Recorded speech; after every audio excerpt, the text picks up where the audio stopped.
வணக்கம் எல்லோருக்கும். சமீபத்தில் ஒரு ரீல்ஸ் ஒன்று பார்த்தேன். அதில் ஒரு மிகச்சிறந்த ஒரு பேச்சாளர், பேர் யாருன்னு தெரியல, ஒரு சிற்பி சிலை செய்யும்போது ஒரு பெண்ணுடைய சிலை ஒரு 80 அடி உயரத்தில் அந்த சிலையை வைக்கணும்.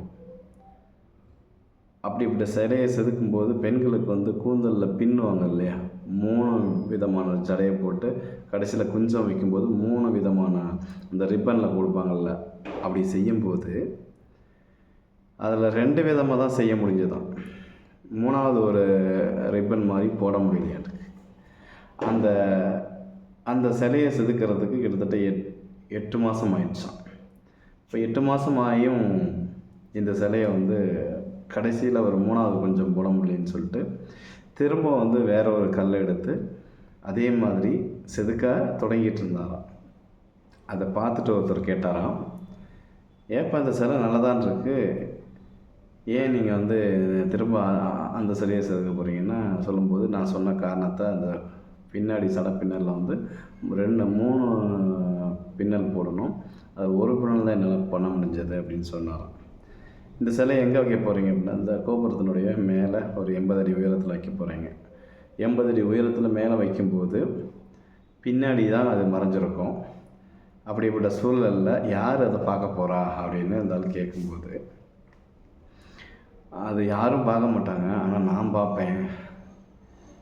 அப்போ ஒவ்வொரு முறையும் இந்த கோயிலுக்கு பின்னாடி நான் கடந்து போகும்போது இந்த சிலையை நம்ம இந்த வேலையை நம்ம ஒழுங்காக செய்யலையே அப்படின்னு சொல்லிட்டு மனம் ஒரு உறுத்தலோடவே போயிட்டுருக்குமே, எப்போ பார்த்தாலுமே அப்படின்னு சொல்கிறதுனால, யார் பார்க்குறாங்களோ இல்லையோ நம்ம வேலையை நாம் சரியாக செய்யணும். அது தவறாக போயிடக்கூடாது.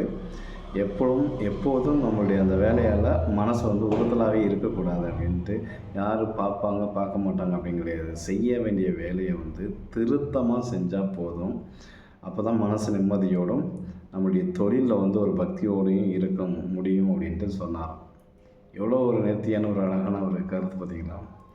யார் என்ன பார்க்க போகிறா, நம்ம பண்ணுற தப்பு யாருக்கு தெரிய போகுது அப்படின்னு நினச்சிக்கிட்டு தான் நிறைய பேர் தவறான விஷயம் தன்னுடைய வேலையில் சிறப்பாக செய்யாமல் ஏதோ ஏனோதானோன்னு செஞ்சுட்டு போகிறாங்க. அப்போ நம்ம என்ன நினைக்கிறோன்னா, ஒவ்வொரு நாளும் நம்மளுடைய வேலையை சிறப்பாக செய்யணும். அந்த எந்த ஒரு தவறுக்கும் தப்புக்கும் இடமில்லாமல் சரியான முறைப்படி அந்த வேலையை செஞ்சிட்டோம்னா நம்ம அந்த வேலையை பார்த்தே நமக்கு நிறைய ஒரு பேரும் புகழும் நமக்கு கிடைக்கும். அடுத்தது ஒரு வாய்ப்பும் கிடைக்கும். அதனால் யார் பார்க்குறாங்களோ இல்லையோ அந்த வேலையை சிறப்பாக செய்யணுங்கிறது தான் இந்த பதிவு. நன்றி, வணக்கம்.